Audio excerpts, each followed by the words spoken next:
Bismillahirrahmanirrahim.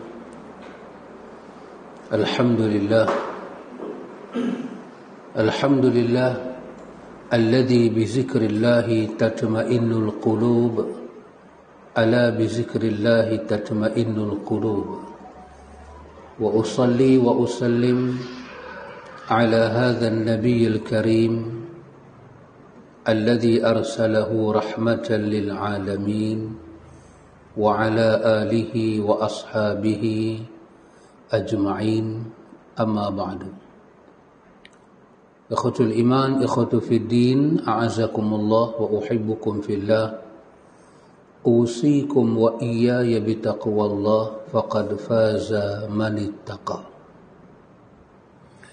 Alhamdulillah ikhwan, dengan limpah kurnia daripada Rabbul Alamin, kita boleh menyambung bacaan kita, zuhud dan kelembutan hati. Zuhud dan kelembutan hati, kita masuk pada perkara yang ke-13. Kata dia, amar ma'ruf nahi munkar. Yang ini ikhwan, tajuk kita kata yang ke-13 ni. Kalau kita tengok kita punya isi kandungan dia balik, ke-13 ni dia ke-13 daripada tajuk besar kita, iaitu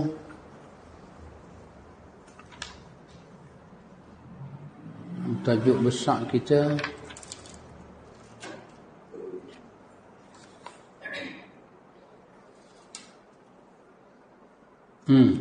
tajuk besar kita itu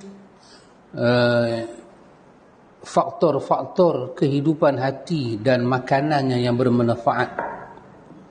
Yang ni yang kita duk baca ni, sampailah kita muka surat ke-13, amal ma'ruf nahi munkar. Kita melaksanakan amal ma'ruf nahi munkar ini satu daripada sebab daripada mengelokkan hati, menyebabkan hati jadi baik. Nanti kita akan tengok apakah kena mengena amal ma'ruf nahi munkar ni dengan usaha tazkiyah jiwa. Apa kena mengena dia? Penulis kata amar ma'ruf dan nahi munkar. Amar ma'ruf dan nahi munkar merupakan poros yang paling besar dalam agama. Merupakan poros, apa nama kita kata, dasar yang paling besar di dalam agama. Dan untuk misi itulah Allah Subhanahu wa ta'ala mengutus para nabi. Apabila tikar amar ma'ruf nahi munkar digulung, maka misi kenabian menjadi sia-sia. Agama akan menjadi lemah. Kesesatan akan menyebar. Kebodohan akan merajalela. Kerosakan akan tersebar. Dan negeri pun akan hancur. Para hamba tidak merasakan kehancuran itu kecuali nanti pada saat datangnya hari pemanggilan, yakni hari kiamat. Itulah yang kita takutkan. Hal tersebut dapat terjadi mengingat poros amar ma'ruf nahi munkar ini telah hilang secara ilmu dan pengamalannya. Hati telah dikuasai oleh penentangan dari makhluk dan lupa akan pengawasan yang dilakukan oleh Sang Pencipta. Manusia terus-menerus dalam keadaan mengikuti hawa nafsu dan syahwat sebagaimana yang dilakukan oleh binatang ternak. Sedangkan orang yang beriman yang benar memiliki keteguhan hati bahawa ia tidak akan terpengaruh dengan hinaan orang yang hina, akan merasa kuat. Barang siapa yang berusaha untuk menghindari kehancuran tersebut dan mencegah terjadinya kerosakan tersebut baik dalam keadaan memiliki keilmuan yang cukup maupun dalam keadaan taklid ketika melaksanakannya sembari memiliki niat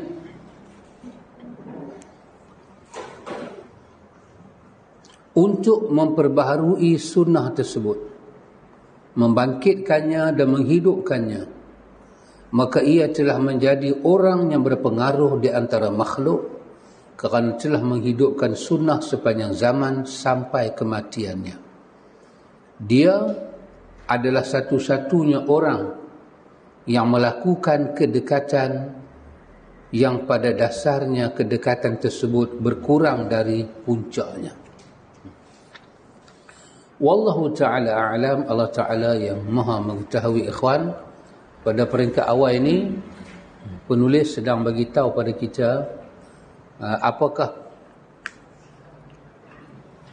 hubungan ataupun kita kata apakah tasawur gambaran yang kita boleh dapat lihat daripada wujudnya hikmah terwujudnya syariat amar ma'ruf nahi munkar. Syekhul Islam Ibn Taymiyah pernah sebut tentang amal ma'ruf nahi munkar ni. Kata Syekh qaddasallahu ruhahu,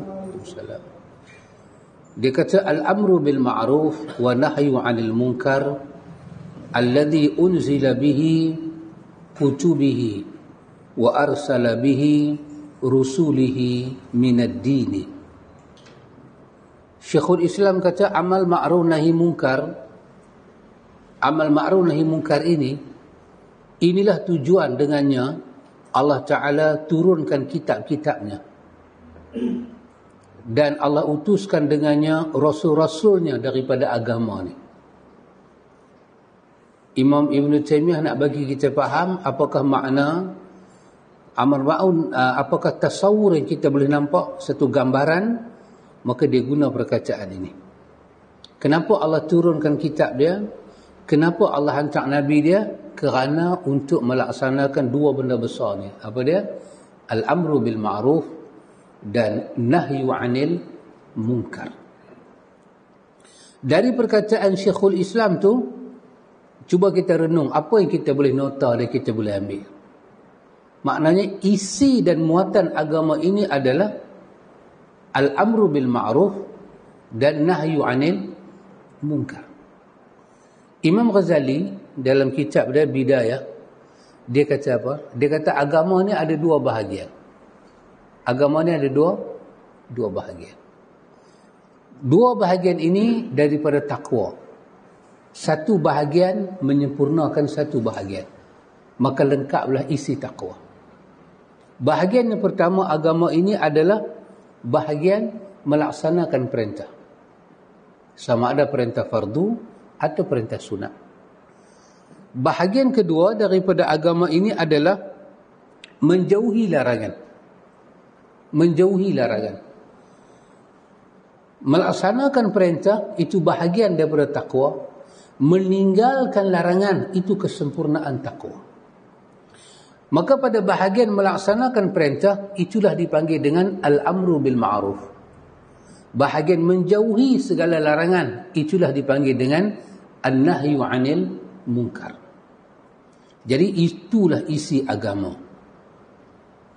Seorang ulama kita bernama Imam Fakhr Razi. Imam Fakhr Razi, Ar-Razi, dia ada tafsir dia, tafsir Fakhr Razi. Terkenal tafsir dia. Banyak kita rujuk dengan tafsir dia. Dia kata sepatah. Dia kata al-amru bil ma'ruf wa nahyu 'anil munkar wal imanu billahi inna hadhihi sifati thalathi kanat hasilatun fi sairil umami. Imam Ar-Razi kata al-amru bil ma'ruf nahyu 'anil munkar wal imanu billah. Dia kata tiga benda ni, suruh dengan ma'ruf, cegah yang munkar dan beriman pada Allah. Dia kata inna hadhihi sifati thalath, Tiga sifat ini dia kata kanat hasilatun fi sairil umam, adalah sifat yang dimiliki oleh semua umat-umat terdahulu. Kalau umat Muhammad tidak memiliki sifat ini, maka dia bukan satu umat. Dia tak layak menjadi satu umat. Nabi berbangga dengan umat dia kan? Maka tak layaklah umat Muhammad ni dipanggil umat kalau dia tidak ada tiga sifat ni. Apa dia? Al-amru bil ma'ruf, nahyu 'anil munkar, dan imanu billah. Bermakna al-amru bil ma'ruf, nahyu 'anil munkar, dan iman kepada Allah, itulah muatan dan isi agama ini. Seolah-olah itulah yang digambarkan oleh Imam Fakhrur Razi. Imam Qurtubi kata Imam Qurtubi, innal amru bil ma'ruf wa nahyu 'anil munkar kana wajibaini fil umam al mutaqaddimah wa huma faidatu risalah wa khilafun nubuwah. Ini perkataan Imam Qurtubi, sahibut tafsir. Dia kata sesungguhnya suruh kepada yang ma'ruf, cegah kepada yang mungkar, dua-dua ni adalah dua benda yang wajib pada umat yang terdahulu, pada umat mutaqaddimah, umat-umat terdahulu. Kedua ini faidatul risalah, inilah faedah hasil daripada risalah agama ni, wa khilafun nubuwah, dan inilah sebagai pengganti daripada nubuwah. Nubuwah ni apa? Nubuwah yang Allah bagi pada Nabi, kenabian, pelantikan menjadi Nabi, itu kita panggil nubuwah. Lepas Nabi dah tak ada, kita ni dipanggil khilafun nubuwah, pengganti nubuwah. Kita pengganti Tuhan lantik Nabi. Kita nak ganti apa? Ganti meneruskan kerja ini. Maka dipanggil khilafun nubuwah. Kita mesti menggalas tugas ni. Kenapa? Kata Imam Qurtubi, inilah daripada benda wajib yang Allah wajibkan pada umat dulu, dan umat ini tidak terlepas daripada kewajipan itu. Allah hantar para nabi untuk buat kerja amal ma'ruf nahi munkar dan beriman pada Allah. Para nabi dah mati, tinggal kita lah. Bila para nabi mati, ingat lagi apa Abu Bakar kata? Siapa yang sembah Muhammad? Muhammad dah mati. Siapa yang sembah Allah? Maka Abu Bakar dilantik menjadi khalifah yang pertama. Khalifah, nama dia khalifah. Apa makna khalifah? Khalifah bermakna pengganti. Apa yang Abu Bakar ganti? Abu Bakar ganti Nabi, ambil menggalas kerja Nabi, meneruskan kerja. Apalah kerja yang Abu Bakar kena galas? Al-amru bil ma'ruf, nahyu 'anil munkar, dan mengajak umat beriman pada Allah. Itu dipanggil khilafun nubuwah. Kita mengganti kerja nubuwah. Kita bukan Nabi, tapi kita kena teruskan kerja tu. Kata seorang Al-Alamah Saifuddin Al-Amidi, Saifuddin Al-Amidi, Al-Alamah Saifuddin kata, dia kata, ma min ummati illa wa kanat umirat bil ma'ruf wa nahat 'anil munkar kanahihim 'anil ilhad wa takdzib anbiya'ihim. Dia kata tidak ada umat melainkan sesungguhnya diwajibkan kepada mereka dengan ma'ruf dan dicegah mereka daripada mungkar, seperti mana dicegah mereka daripada ilhad dan takzib anbiya. Ilhad ni apa dia? Ilhad ni bermakna hidup tak beragama. Bahasa orang putih kata apa? Tak ada agama. Etis. Etis Etis ni apa beza etis dengan free thinker ni lain kot? Saya rasa etis kot tepat. Etis ni dia tak ada agama, hidup tak beragama. Free thinker ni bebas sangat fikiran dia. Terlalu free kan.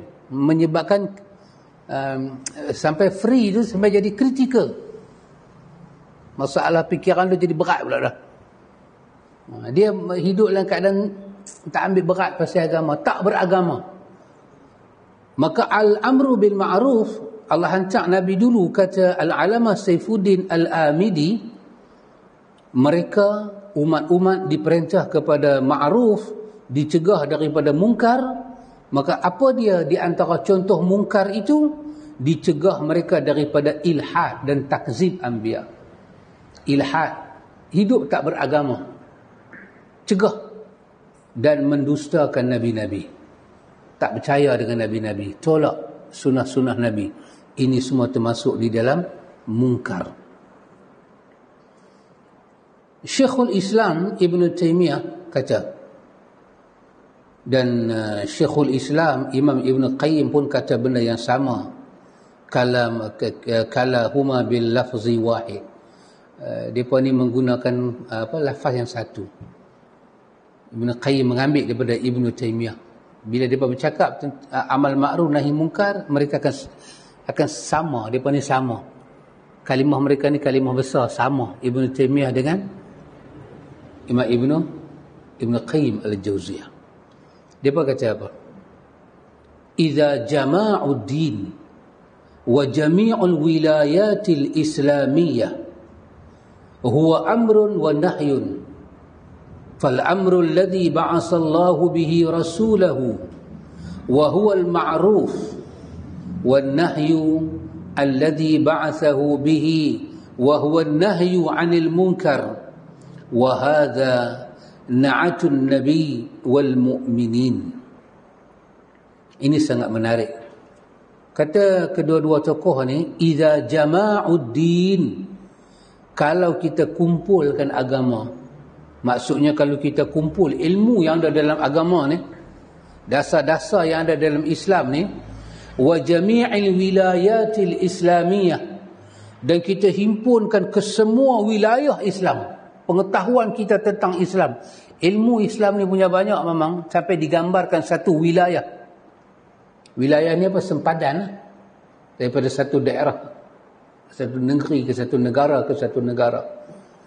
Idza jama'uddin wa jami'ul wilayatil islamiyah, kalau kita himpun semua dasar agama ni, usul dalam agama, dan kita himpun wilayah agama ni, kita akan mendapati, kata dia, isi dia cuma dua. Satu isi dia amrun, kedua isi dia nahyun, suruhan dan larangan. Itulah wilayah agama, dipanggil wilayat al-islamiyah, daerah Islam. Fal amru, adapun perintah, alladhi ba'asallahu bihi rasulahu wa huwa al-ma'ruf. Bila Allah nak perintah satu benda pada kita, Allah bangkitkan rasul dia kepada kita, maka itulah yang dikatakan al-ma'ruf dari Tuhan pada kita. Wan nahyu, adapun yang dilarang, alladhi ba'asahu bihi wa huwa an-nahyu 'anil munkar. Adapun bila Tuhan nak larang kita satu benda, Allah bangkitkan rasul untuk melarang kita buat satu benda, itulah yang dinamakan munkar. Bila Tuhan nak larang satu benda, dia suruh Nabi larang, maka larangan dari Tuhan itu dipanggil munkar. Wa hadza na'atun nabi wal mu'minin, maka inilah gambaran daripada Nabi dan orang-orang beriman yang ikut Nabi itu.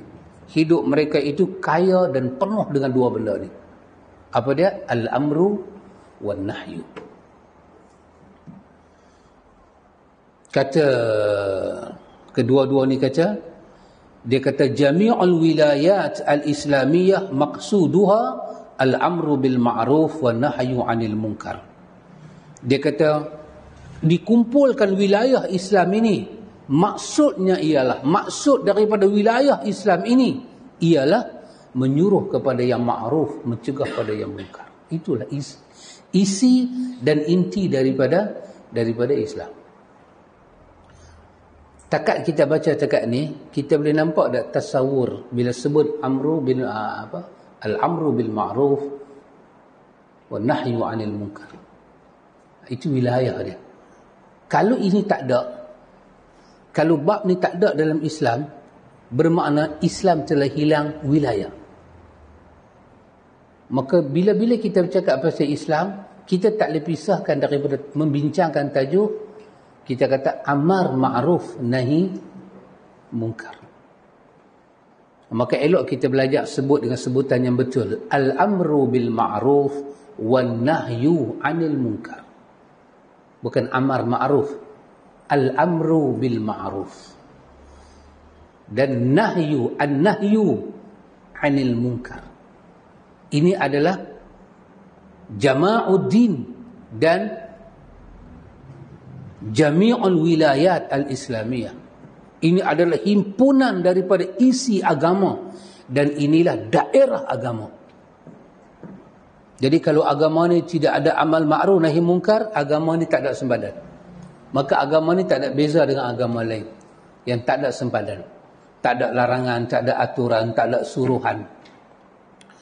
Baik, setelah kita tahu benda tu, mari kita lihat apakah takrif yang diberikan oleh para ulama kepada amal ma'ruf nahi munkar. Tengok tajuk buku yang kita duk baca ni Abeli, sampai muka surat 289 ni, buku saya lah. Tajuk dia zuhud dan kelembutan hati. Kenapa bab ni kena ada? Biasanya kita belajar tasawuf, jumpa ada bab ni? Mana ada? Kita duk belajar tasawuf, kita tak jumpa bab ni. Kita belajar sifat 20, jumpa ada bab ni? Mana ada? Kita duk belajar sifat 20 dulu, walak dan barak kita tak jumpa. Sedangkan itu kemuncak perbahasan akidah, kita tak jumpa dulu. Guru-gurunya mengajak kita tak tahu. Pasal apa dia tak sentuh bab ni? Zuhud dan kelembutan hati, kalau kita terjemah dalam bahasa Melayu ni bicara tasawuf lah. Tapi saya tak memakai perkataan tasawuf, saya pakai perkataan tazkiyah. Kenapa? Kerana itu perkataan yang Quran angkat. Kenapa saya nak tinggalkan kalimahnya Quran angkat, saya nak pergi ambil kalimahnya orang angkat? Walaupun orang kata tak salah, tak apalah tak salah. Tapi kenapa sampai tinggal kalimah Quran? Para Nabi dihantar untuk tazkiyah. Tazkiyah, menyucikan hati. Apa kena-mengena dia ni dengan lembut hati, dengan zuhud? Mari kita lihat dari segi makna dia. Yang dikatakan amal ma'ruf nahi munkar ni apa dia? Pertama sekali kita kena tahu apa dia? Perkataan Arab dia tak sama dengan perkataan Melayu. Itu tahu dulu lah. Betul sahabat Abdul Rahman? Okay.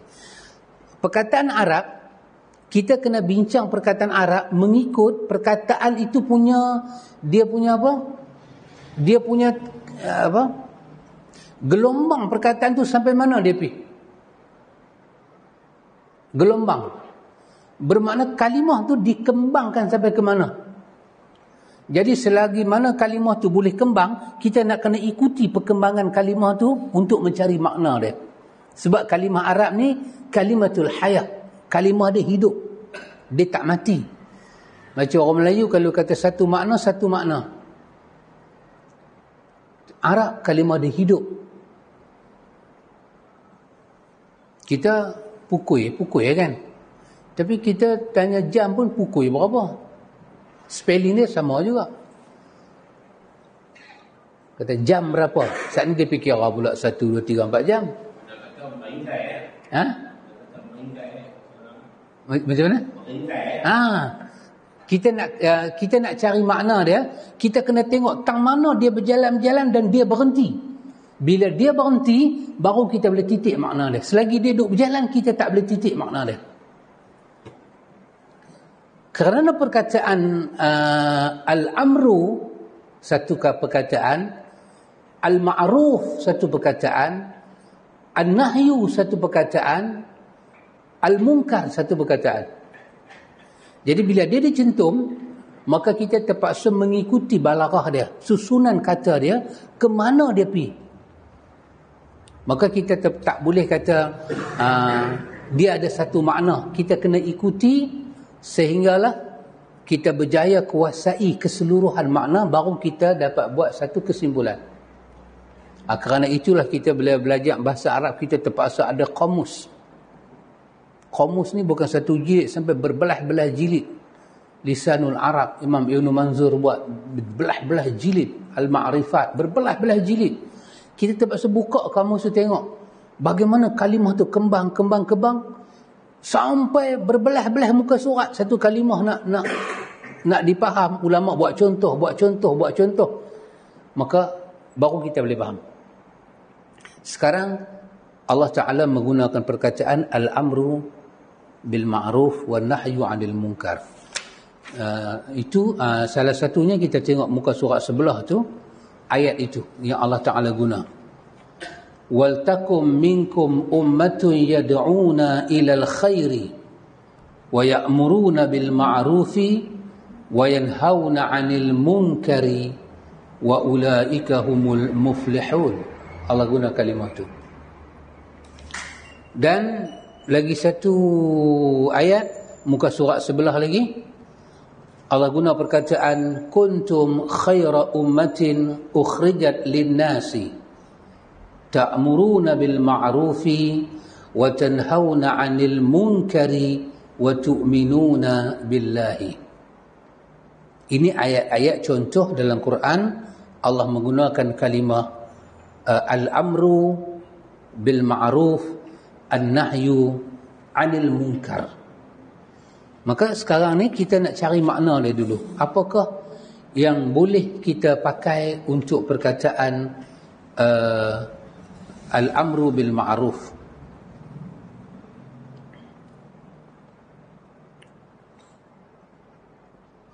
Baik. Perkataan al-ma'ruf, pertama kita lihat dulu daripada sudut bahasa. Sudut bahasa ada dua. Satu, bila sebut al-ma'ruf, dia merujuk kepada makna annal ma'ruf fi lughati, ma'ruf daripada sudut bahasa. Ma'ruf perkataan Arab, mengikut bahasa Arab tu, dia kata ma yastahsinu minal af'ali wa kullu ma na'rifuhu an-nafsu minal khairi wa tatma'innu ilaihi. Itu al-ma'ruf. Ini nombor satu. Bila disebut ma'ruf, dia merujuk kepada apa? Ma yuhsinu minal af'ali, apa yang mengindahkan tingkah laku. Cantik perbuatan tu. Dia tak cemar, dia tak cacat. Dia tidak, kita kata apa? Sumbang. Ma yuhsinu minal af'ali. Cantik, indah pada tingkah laku. Wa kullu ma na'rifuhu nafs minal khairi. Dan setiap benda yang jiwa kita tahu kata dia baik, jiwa kita tak engkar dia. Mata tengok kesopanan dan jiwa memberi pengiktirafan dalam bentuk apa? Jiwa tahu, jiwa iktirafnya kita tengok tingkah laku tu baik. Wa tatma'innu ilaihi, dan hati tenang kepada dia. Maka itu dikatakan ma'ruf. Itu termasuk dalam kategori ma'ruf, baik. Benda tu layak dikata baik. Itu secara bahasa. Jadi daripada yang ini dapat kita kaitkan dengan apa sahaja. Yang melibatkan apa? Yang melibatkan adat dan muamalat. Adat, kebiasaan, dan muamalat. Kita punya muamalat pergaulan kita. Kita punya, itulah muamalat lah pergaulan kita. Sama ada dia dalam bahagian adat atau dia dalam bahagian muamalat. Indah perbuatan itu, cantik perbuatan itu, dan hati ni tak payah fikir panjang nak iktiraf kata dia baik, dan jiwa ni sangat tenteram dengan dia. maka dia layak duduk di bawah makna al-ma'rufi secara umum dulu. Satu. Baik. Yang kedua, yang ni dipanggil daripada sudut istilah pula. Sudut istilah ni lah kita nak pakai dalam hukum hakam. Dalam tajuk kita duk bercakap ni, kita nak pakai yang ni, istilah ni. Namun yang istilah dia tak dapat dipisahkan dengan makna bahasa tadi. Boleh Mamang? Mamang boleh? Apabila apa yang dikatakan ma'ruf tu, sudut bahasa?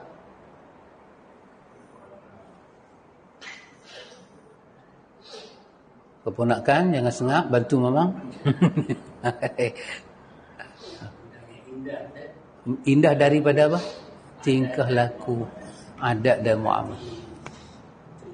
Terima. Dan lagi satu, hati tenang, tenteram dengan dia. Yes. Boleh apa ni? Dahsyat. Bertekun tulis tu rupanya dahsyat Mamang. Dahsyat. Itu daripada sudut bahasa. Sekarang ma'ruf daripada sudut istilah. Semayang di sudut bahasa maksudnya doa. Daripada sudut istilah, perbuatan, perkataan, okay? Yang dimulai dengan takbiratul ihram, disudahi dengan salam, dengan beberapa syarat yang tertentu. Itulah semayang pada sudut istilah, pada sudut hakikinya. Daripada sudut bahasa, penggunaan bahasa orang Arab, kembang bahasa dia. Salat bermakna doa. Pasal itu kita dikatakan selawat pada Nabi. Selawat, salat dia satu makna. Maksudnya doa lah kat Nabi. Doa kepada Allah untuk Nabi. Sudut istilah, ma'ruf diterjemah dengan perkataan begini. Al-ma'ruf huwa, al-ma'ruf itu ialah kullu ma ya'rifuhu syar'i, semua benda yang diakui oleh syarak. Semua benda yang syarak kenal. Syarak kenal, syarak bagi pengakuan. Kalau syarak tak kenal, dia tak jadi benda ma'ruf. Kullu ma ya'rifuhu syar'i, yang syarak tahu. Wa ya'muru bihi, dan syarak menyuruh kita buat. Syarak suruh kita ke arah tu. Wa yamdahuhu wa yuthni ala ahlihi, syarak memuji, menyanjung kepada ahlinya, orang yang melakukannya. Syarak puji. Syarak di sini maksud dia apa? Al-Quran dan Sunnah. Syarak puji siapa yang buat benda tu. Bahkan syarak suruh pergi ke situ. Wa yadkhulu wa yudkhalu fi zalika, dan syarak memasukkan ia jami'i ta'at, di dalam himpunan ketaatan kepada Allah. Wa fi muqaddimatuha tauhidullah azza wa jal wal imanu bihi, dan muqaddimahnya adalah tauhid pada Allah dan beriman dengannya. Maka itu yang dikatakan al-ma'ruf. Al-ma'ruf. Tadi al-ma'ruf pada sudut bahasa, semua tingkah laku yang baik, yang indah, yang hati ni tak payah nak fikir panjang, nak iktiraf dia baik, dan hati tenang dengan dia, maka itu adalah baik. Dia adalah baik. Namun hakikat ma'ruf itu apa dia? Apa yang diakui oleh syarak, dia baik. Macam mana syarak akui dia baik? Pertama, syarak suruh kita buat dia. Sama ada dengan suruhan wajib atau dengan suruhan sunat. Syarak nak kita bertingkah laku dengan tingkah laku itu, syarak suruh. Macam mana lagi syarak suruh? Wa yamdahuhu, dengan syarak memuji, menyanjung orang yang melakukannya. Siapa buat benda tu mendapat pujian daripada Quran dan Sunnah. Disuruh buat benda tu. Siapa buat dipuji, diberi ganjaran yang besar. Dan syarak memasukkan perbuatan itu daripada jumlah ketaatan kepada Allah. Maka muqaddimah kepada ma'ruf, dia kata. Muqaddimah kepada ma'ruf, benda awal kepada ma'ruf, benda yang syarak suruh pada kita, syarak puji kita, dan syarak memasukkan dia dalam ketaatan. Benda awal sekali ialah tauhid dan iman kepada Allah. Ini adalah sema'ruf-ma'ruf benda. Maka itu maksud ma'ruf. Maka bila dikata tajuk kita ini ialah al-amru bil ma'ruf wa nahyu 'anil munkar. Kita dengar balik yang Imam Ibnu Taimiyah dan Imam Ibnu Qayyim sebut tadi, bahawa amal ma'ruf nahi munkar ini adalah wilayah Islam, wilayat al-Islamiyah, dia daerah besar dalam Islam. Maksudnya apa dia?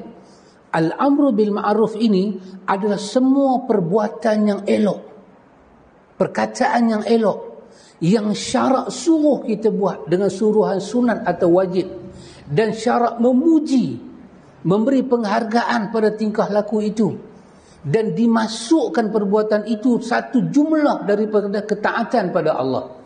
Yang mengawali segala suruhan syarak ini adalah tauhid dan iman pada Allah. Maka itulah al-amru bil ma'ruf. Itulah ma'ruf. Itulah nama dia al-ma'ruf. Amru bermakna suruhan, perintah. Perintah kepada ma'ruf. Syarak memerintah kita. Terkadang-kadang dengan perintah wajib, terkadang-kadang dengan perintah sunat. Semua benda ma'ruf, dia adalah amru daripada syarak, diperintah oleh syarak. Maka tidak akan ada satu benda ma'ruf yang dicela oleh syarak, tidak ada. Maka sebesar-besar ma'ruf ialah tauhid dan iman pada Allah. Yang inilah yang Allah sebut dalam ayat dia, walaqad ba'athna fi kulli ummatin rasulan an ya'budullah. Tiap-tiap umat itu ada rasul. Rasul itu mengajar umat an ya'budullah. An ya'budullah itu sebesar-besar ma'ruf, dan itulah pintu awal kepada ma'ruf. Kalau orang tu tidak ada tauhid, tidak ada iman, banyak tingkah laku dia yang baik-baik tidak dipuji oleh syarak, tidak mendapat pahala dari sisi syarak, kerana dia tidak masuk ma'ruf itu daripada pintu yang betul. Itu makna ma'ruf. Itu makna ma'ruf. Boleh ke sahabat Ijam? Boleh tangkap? Sahabat Abang Zul Arifin, Abang Man, boleh tangkap? Ni saya nak tanya ni. Boleh. Abang Razi, boleh. Pakcik Tamim, boleh nak? Sahabat Abdul Rahman, boleh? Boleh bagi tahu sikit kat saya apa makna al-ma'ruf? Dia asas tauhid dan dan iman. Sebab dia ada syarat. Lagi sekali? Lagi sekali? Apa-apa dia ma'ruf? Perbuatan syarat dan asas tauhid dan iman, baru dipuji. Boleh, tak apa, tak ada salah. Ilmu tak ada salah punya. Cik Bakar boleh bagi tahu sikit al-ma'ruf tadi yang Cik Bakar faham?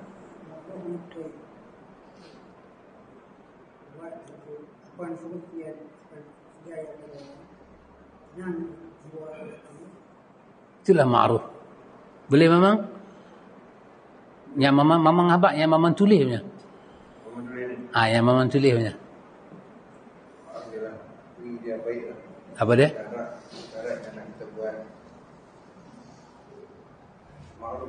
Ma'ruf.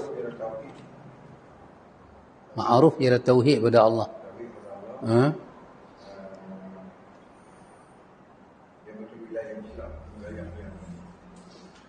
Wilayah besar lah Islam.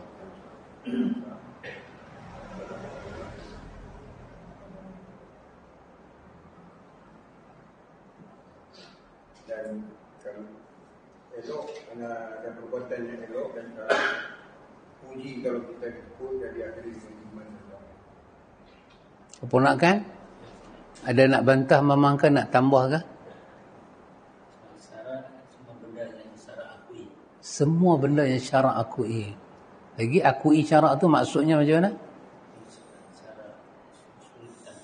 Syarak semua kita buat. Lagi? Syarak puji orang yang buat. Syarak masukkan perbuatan itu daripada jumlah ketaatan pada Allah. Maka muqaddimah kepada suruhan dan pujian syarak itu adalah tauhid dan iman pada Allah. Itulah benda yang mula-mula syarak puji. Boleh? Boleh sahabat Ijam? Isteri sahabat Ijam boleh dapat kan yang Ustaz kata tadi? Boleh? Boleh bagi tahu sikit? Apa dia al-ma'ruf?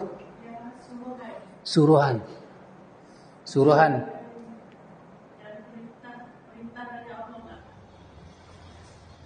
Boleh faham kan? Boleh? Boleh tangkap? Ha? Okay. Sebab ini kita kena tahu dulu. Bila kita tahu makna dia, baru kita boleh faham kenapa Imam Ibn Taymiyah disebut tadi. Kenapa dia nampak perkataan al-amru bil ma'ruf wa nahyu 'anil Islam itu sebagai satu wilayah agama. Sebabnya dia bukan benda kecil. Dia melibatkan perintah Tuhan, kadang-kadang wajib, kadang-kadang sunat. Kemudian melibatkan endorsement syarak kepada perintah itu. Melibatkan pujian Tuhan. Tuhan nak puji satu benda ni bukan kecil.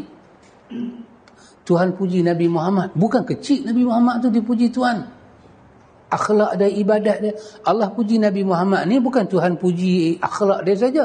Ibadat dia Tuhan puji. Letak dia kepada ketingkatan yang cukup tinggi. Itu bukan benda kecil. Maka siapa tak boleh melihat pujian Tuhan kepada Nabi, bermakna dia tak dapat melihat hakikat ma'ruf. Walaupun dia pergi tangkap orang buat penjegah maksiat. Tangkap orang buat maksiat itu bukan hakikat ma'ruf. Itu cabang-cabang tak tahu duduk tak mana lagi daripada ma'ruf.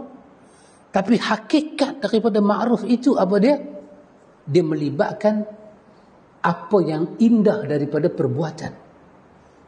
Yang hati tidak menafikan dia benda baik. Jiwa jadi tenang dengan benda itu. Dan syarak memberi endorsement dalam bentuk memuji orang yang melakukan benda itu, dalam bentuk memberi pahala pada orang yang buat benda itu, dan memasukkan perbuatan itu dalam jumlah ketaatan kepada Allah. Maka yang menjadi muqaddimah kepada ma'ruf itu adalah tauhid dan iman pada Allah. Muqaddimah ni maksud dia apa? Benda yang mengawali. Awal.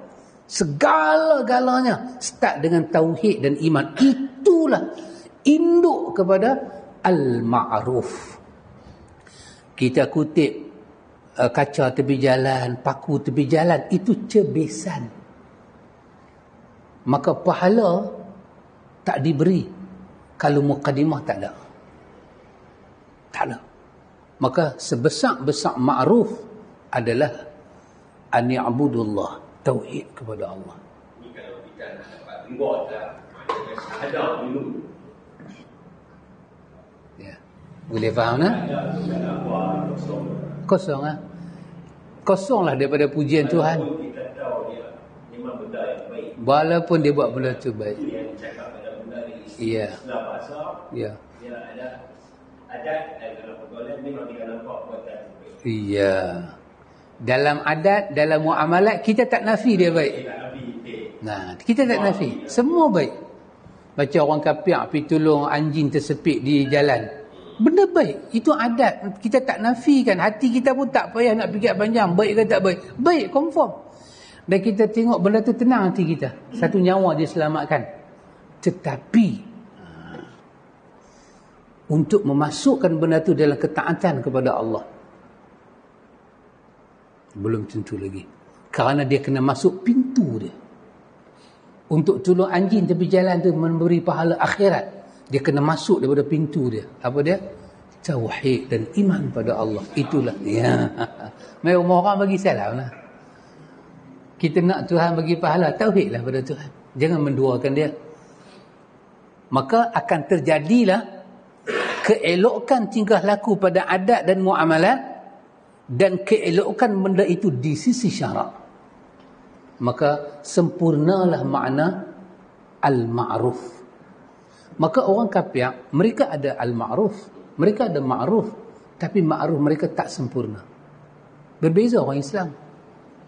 Orang Islam ada ma'ruf, ma'ruf kita sempurna. Orang fasik, orang munafik, mereka ada ma'ruf, banyak benda-benda baik dia buat, tetapi tak sempurna. Boleh faham sahabat Abdul Rahman? Saya pindah ke yang kedua. Apa makna mungkar? Bila kita sebut al-ma'ruf, kita juga kena sebut al-munkar. Apa makna al-munkar? Saya guna perkataan yang pertama dahulu. Kita ambil yang pertama dahulu.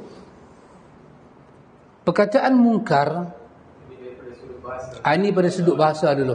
Sekejap baru kita bagi istilah. Sudut bahasa dahulu.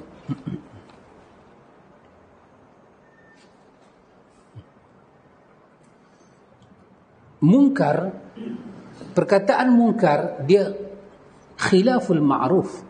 Dia perkataan yang khilaf dengan ma'ruf, bertentangan. Maksud bertentangan macam mana? Dia bukan bertentangan kita buat ayat. Kalau bertentangan buat ayat, apa yang tak elok tadi, apa yang elok pada tingkah laku kan. Yang ni kalau kata bertentangan ayat, bermakna apa yang tak elok sumbang. Tingkah laku yang sumbang jadi mungkar. Tak, dia bukan makna lagu tu. Khilaf di sini maksud dia, perkataan khilaful mungkar, perkataan mungkar itu dia khilaful ma'ruf, dia berselisih dengan makna ma'ruf. Maksudnya ialah mungkar itu ialah huwa ghaliban ma yajhaluhu an-nas wastankaruhu wa jahaduhu. Mungkar adalah benda yang sering kali berulang. Ghaliban, benda ghalib, bendanya sering kalau berlaku. Ma yajhaluhu an-nas, apa yang tidak diketahui oleh manusia. Bila manusia buat satu benda tu, dia tak tahu sebenarnya. Wastankaruhu, benda itu sebenarnya diingkari, dicela. Wajahaduhu, dan benda tu dinafikan dia. Benda tu dicela, benda tu dinafikan. Dan bila dikatakan dicela dan dinafikan, benda itu menimbulkan kemuskilan orang. Orang jadi muskil, apa ni? Kenapa dia dicela? Kenapa dia tak dipuji? Maka ramai orang menjadi tak tahu tentang dia. Artinya mungkar ni dia bukan macam ma'ruf. Ma'ruf ni nampak pujian pada Tuhan, Tuhan puji. Mungkar ni benda yang tak tahu lagi. Tuhan puji ke? Tuhan apa ke? Tak tahu. Maka setiap benda yang kita tak tahu ke mana arah dia di sisi syarak, maka dia masuk dalam bumbung mungkar. Dia adalah mungkar secara bahasa. Kerana pasal itu syubhat. Syubhat ni benda yang tak jelas kan? Maka syubhat tu mungkar. Tak jelas apa? Kalau buat mungkin salah, mungkin tak salah. Maka yang syubhat ni agama tak suka. Maka syubhat dia duduk satu daripada daerah mungkar. Macam mana dengan was-was? Masuk sekali. Masuk. Was-was ni satu orang tu dia tak dapat yakin dalam diri dia. Maka artinya dia duduk dalam daerah mungkar. Ma yajhaluhu nas. Dia sendiri tak ada ilmu. Dia sendiri tak boleh buat satu stand, satu mauqif. Contoh macam dia ambil wudu kan. Dia ambil wudu, dia basuh muka, dia basuh lagi. Dia tahu 3 kali, dia basuh lagi. Dia duk basuh banyak kali tu, dia sendiri pun tak tahu dia duk tak mana dah. Maka sesungguhnya dia layak masuk dalam perkataan mungkar. Ya, sebab tu. Yang tu mungkin kita kata kecil lah, pasal dia tak kawan dengan Yahudi. Kalau dia kawan dengan Yahudi, kira besar lah tu Rahman. Itu kecil apa? Boleh tu Rahman. Dia pun tak basuh 14 orang tu. Okey tu. Okey. Baik, ini dari segi bahasa dulu. Macam tadi segi bahasa ma'ruf kan. Baik. Yang ni kita nak tengok dari segi syarak yang kita nak pakai. Hukum yang kita nak pakai. Pasal tu kita dalam agama ni Pak Cik Tamim, kita tak boleh ragu-ragu, tak boleh wah-wah. Setiap wah-wah, setiap ragu-ragu dalam ibadat kita nak buat, kita telah masuk dalam wilayah mungkar. Tak boleh. Ragu-ragu dan was-was. Satu, ibadat tu kita nak buat macam orang ragu-ragu, nak semayang duk kena usolli berulang-ulang. Itu satu jenis ragu. Dia duk takbir. Itu satu jenis ragu-ragu. Maka bermakna dia masuk, dia sedang berada pada daerah mungkar. Macam mana dengan mungkar tu nak bawa bersembah kat Tuhan? Itu satu jenis mungkar. Lagi satu ragu-ragu ni apa dia? Dia mendapat kebenaran, cerita tentang Quran, tentang sunnah, dia ragu-ragu buat keputusan nak ikut kebenaran. Maka dia berada di bawah bumbung mungkar.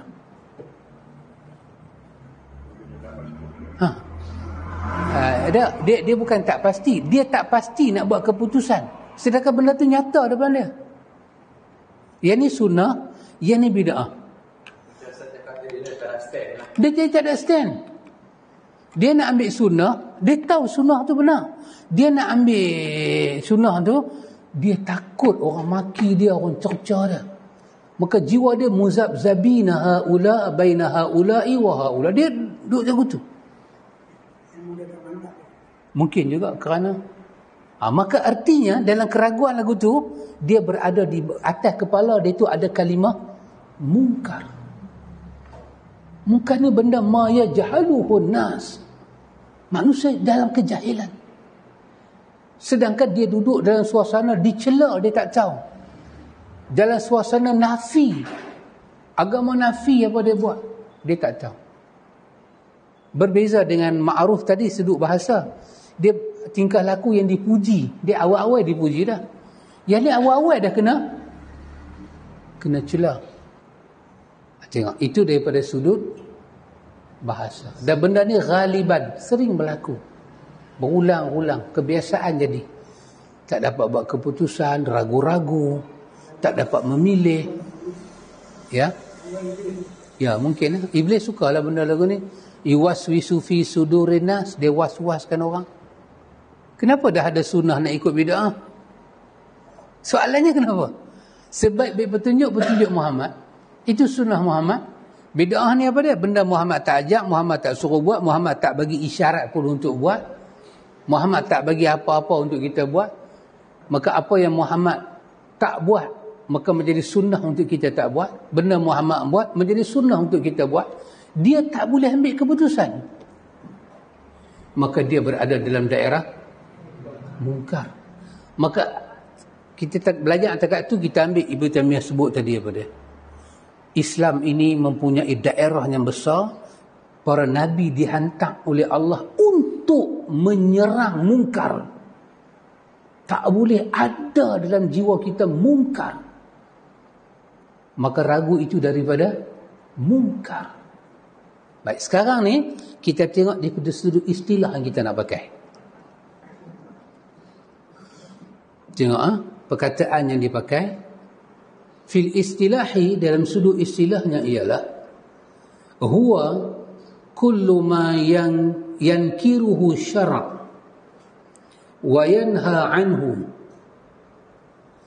wa yuzammuhu wa yuzammu Allah wa yadkhulu fi zalika jami'il bid'ah wal ma'asi wa fi muqaddimatuha asyirku billahi azza wa jalla wal inkara wahdaniyatuhu.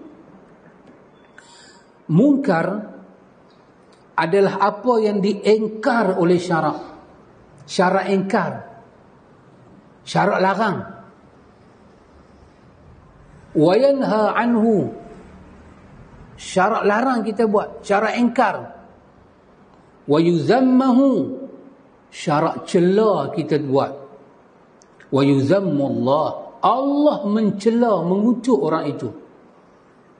Wa yadkhulu fi zalika, dan syarak memasukkan dia jami'il bid'ah, daripada himpunan bid'ah, reka-rekaan, wal ma'asi, daripada dosa-dosa, wa fi muqaddimatuha, dan yang menjadi muqaddimah kepada mungkar ini apa dia?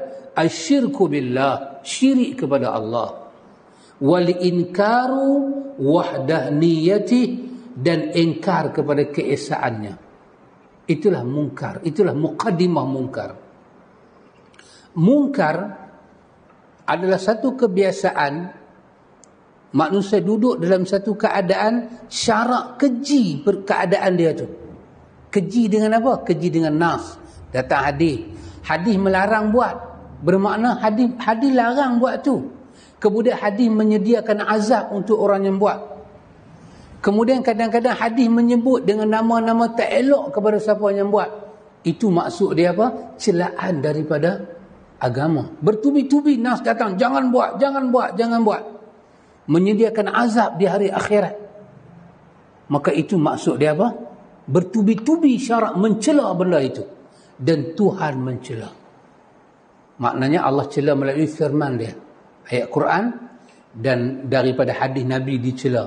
Dan syarak memasukkan perbuatan itu daripada bid'ah. Rekaan memandai-mandai. Benda tu tak ada, dia reka mandai-mandai. Wal ma'asi, daripada himpunan dosa. Yang menjadi awal kepada segala mungkar ini adalah syirik kepada Allah. Dan engkar kepada keesaan Allah. Itu adalah mungkar.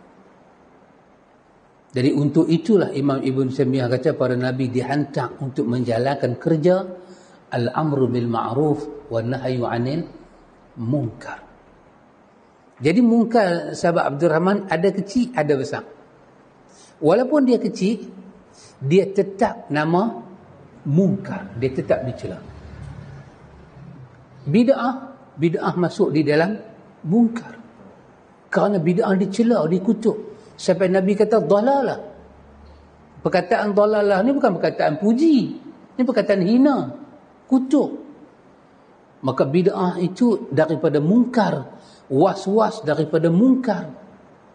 Benda jahil, kebodohan. Kebodohan itu daripada mungkar. Tak ada langsung pujian syarak. Maka mungkar yang paling besar adalah syirik kepada Allah. Ma'ruf yang paling besar adalah tauhid pada Allah. Maka inilah bab yang penulis kata, yang mukadimah dia kata tadi apa? Kalau amal ma'ruf nahi munkar tidak dijalankan, maka akan rosaklah kehidupan manusia. Maka ada amal ma'ruf, ada masa dia jadi sunat, ada masa dia jadi wajib. Kita yang tak mampu nak menjalankan dia, jadi sunatlah pada kita. Ada ma'ruf dalam ibadat, ada ma'ruf dalam akidah, ada munkar dalam ibadat, ada munkar dalam akidah. Demikian juga dalam akhlak dan seumpamanya ada. Bila kita tengok dalam ibadat orang duk buat bid'ah, maka itu satu munkar. Maka bila kita tengok apa saja benda yang syarak kutuk, syarak celah, maka itu adalah munkar. Dan orang tak boleh buat keputusan sama ada nak ikut ma'ruf atau nak ikut munkar. Maka keadaan dia juga dicela oleh syarak. Maka dia juga berada di dalam munkar. Subhanallah. Itulah makna al-ma'ruf, itulah makna al-munkar. Maka untuk al-ma'ruf ini, perkataan yang ayat Quran kata, ya'muru, disuruh. Allah menyuruh kita pada ma'ruf. Untuk munkar digunakan perkataan yanhau, an-nahyu, dilarang, dicegah, diminta kita elak. Maka inilah tadi siapa kata tadi? Seorang imam Imam Qurtubi. Dia kata amal sesungguhnya al-amru bil ma'ruf nahyu 'anil munkar ini dua benda wajib pada umat dulu, dan dia menjadi faedah daripada risalah yang besar ini, dan dialah khilafun nubuwah. Dan ini Nabi dah tak ada. Kita ni khilafun nubuwah. Kita menggalas kerja Nabi. Untuk buat apa? Untuk al-amru bil ma'ruf wa nahyu 'anil munkar. Maka bila kita tengok orang buat bid'ah, kita kata dia bid'ah, kita cegah dia daripada bid'ah, bermakna kita telah pun mencegah dia daripada mungkar. Kita bawa dia kepada sunnah, bermakna kita mengajak dia kepada ma'ruf. Kita dipuji oleh syarak. Itulah tugas kita. Okay. Jadi semalam kita katakan masukkan orang dalam Islam. Itu sebesar-besar. Tapi bila dia masuk Islam, dia dah jadi ahli Islam, kerja kita berkenaan sunnah pula kata. Maka orang melarang kita daripada sunnah, maka dialah yang telah buat sebesar-besar mungkar. Masalahnya kita ni, bila kita nampak mungkar tu maksiat saja, khaluat saja, itu masalah kita. Sampai kita dah pencegah maksiat. Pencegah maksiat tak sempat ajak Quran.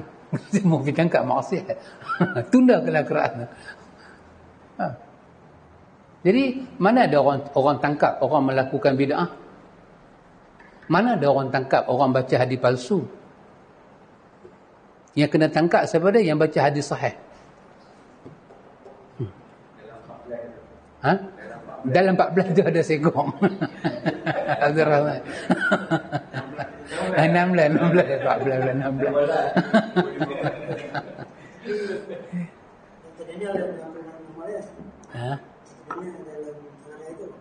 Tak ada.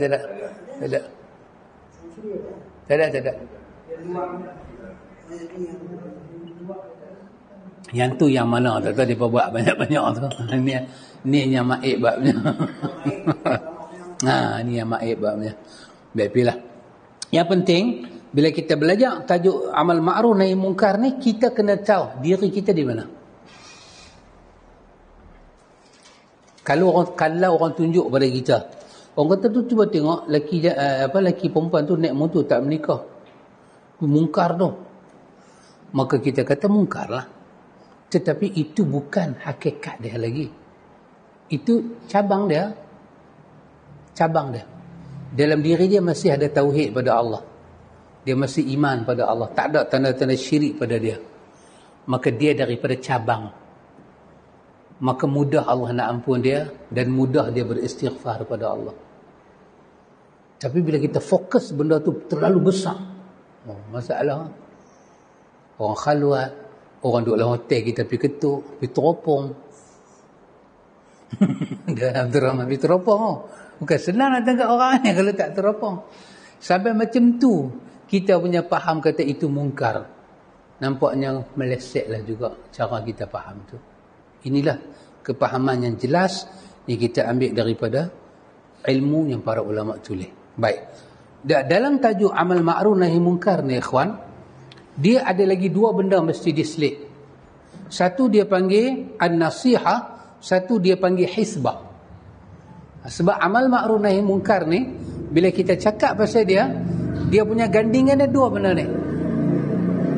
Pertama al-amru bil ma'ruf, kedua an-nahyu 'anil munkar, yang ketiga an-nasihah, yang keempat al-hisbah.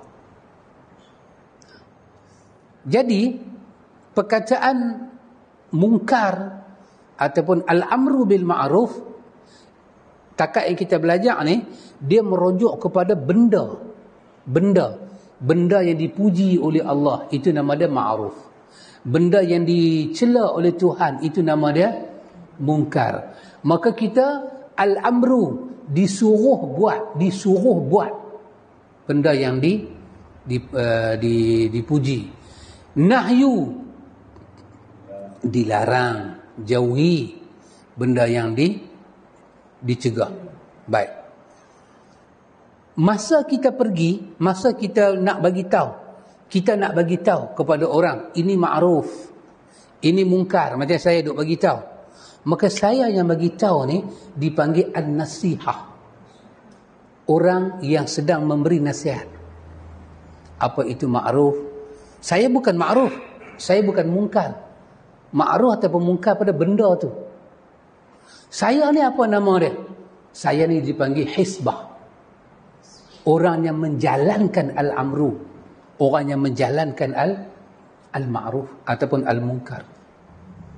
Bila saya cerita kebaikan al-ma'ruf, saya suruh orang buat, saya ini al-hisbah. Saya dipanggil hisbah. Saya bila saya tengok orang buat mungkar, saya pergi tegur, maka saya dipanggil hisbah. Maka saya bukan orang, al-amru bil ma'ruf itu bukan orang, dia adalah benda yang syarak suruh atau benda yang syarak larang. Maka kerana itu bila bincang al-amru bil ma'ruf wan nahyu 'anil munkar, 4 benda ni kena seimbang. Lagi 2 ni kena bincang juga. Apa itu nasihat? Apa itu hisbah? Apa itu nasihat? Apa itu hisbah? Yang ni kita seimbang besok. Kena tahu semua ni baru boleh lengkap makna al-amru bil ma'ruf. Dia tak boleh takat 2 tu saja. Nanti kita akan keliru. Pasal tu kita menamakan diri kita pencegah maksiat. Nama tu dahsyat tu. Yang cari pasal. Kalau kita pencegah maksiat, seumur hidup kita tak lebat satu maksiat.